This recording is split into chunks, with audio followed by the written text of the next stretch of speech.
Aku adalah waktu. Waktu tak pernah berhenti berputar. Ia terus melangkah, mengantar setiap insan menuju masa depan yang lebih terang.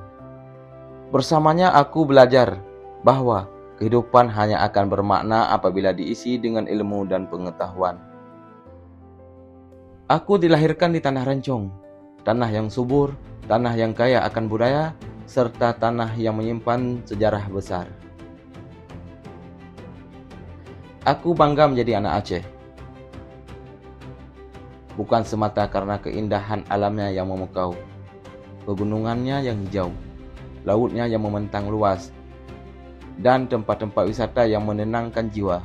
Lebih dari itu, Aceh memiliki jati diri serta nilai-nilai yang berbeda. Kemajuan Aceh tidak lahir begitu saja. Ia tumbuh dari persatuan para pemuda, ulama, umara, dan seluruh masyarakat demi kepentingan bangsa dan negara. Sejarah pun menjadi saksi ketika Indonesia berjuang mempertahankan kemerdekaannya. Aceh hadir bukan hanya dengan doa, tetapi juga dengan pengorbanan. Rakyat rela mengumpulkan hasil bumi, rempah-rempah, bahkan emas demi membantu perjuangan bangsa.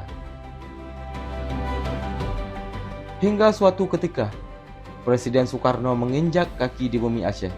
Dengan penuh keyakinan, beliau memohon dukungan untuk membeli 2 pesawat terbang bagi Republik yang baru berdiri. Sebab beliau percaya Aceh memiliki hati yang besar dan semangat yang tak pernah surut untuk Indonesia.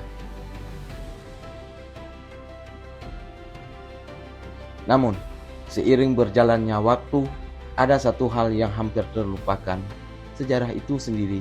Kurangnya minat baca dan menulis membuat banyak kisah perjuangan perlahan memudar dari ingatan generasi penerus.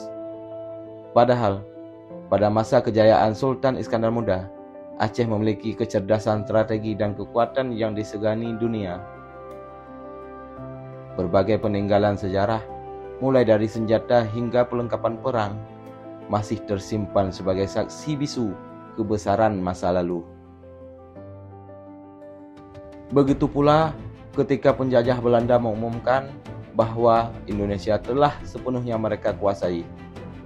Di saat harapan hampir padam, dari pendalaman Gayo bergema sebuah suara yang menembus batas.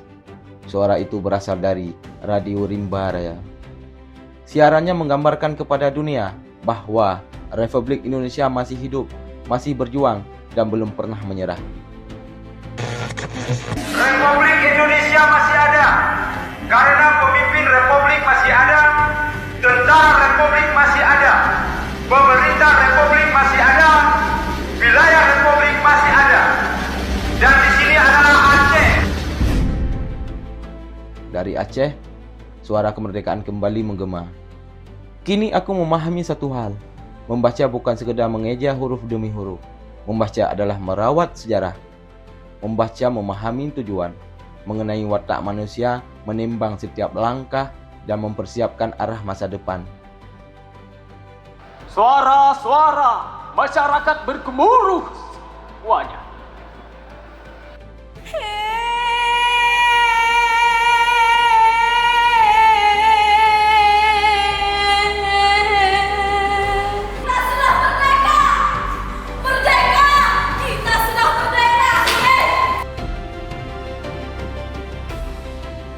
Karena tidak semua yang harus dibaca tertulis di atas kertas. Ada yang tersimpan dalam peristiwa, dalam pengalaman, dalam sikap manusia, bahkan dalam keheningan yang mengajarkan makna. Membaca juga bisa menjaga budaya. Dan di sini aku berkarya, memperkenalkan budayaku sampai ke penjuru dunia. Diam kau berbau! Sini kita udah baca beberapa fokus untuk 3 ini dulu. Oke, jadi aku menyarankan ada bentuk pola-pola adegan yang mungkin lebih kaya. Pertama sih kalau menurut aku Ingin menambahkan 2 hal lagi sebenarnya. Oh. Yang pas aku naik ke atas nanti, yang scene Hirokusin. Tahu kan yang tariannya seperti coba contohin dulu. scene Hirokusin yang itu satu. Oh. Aku sadar, belajar dan berkarya itu bukan sekedar hobi. Akan tetapi, aku ingin mengembangkan budayaku dan karyaku ke mancanegara. Dengan membaca kita belajar agar tidak mudah dipercaya oleh manisnya ucapan dan indahnya janji. Jaringan boleh putus, listrik boleh padam, teknologi boleh berhenti, namun ilmu pengetahuan tidak boleh mati. Melalui tulisan, bacaan warisan, pemikiran. Disinilah aku menitip harapan.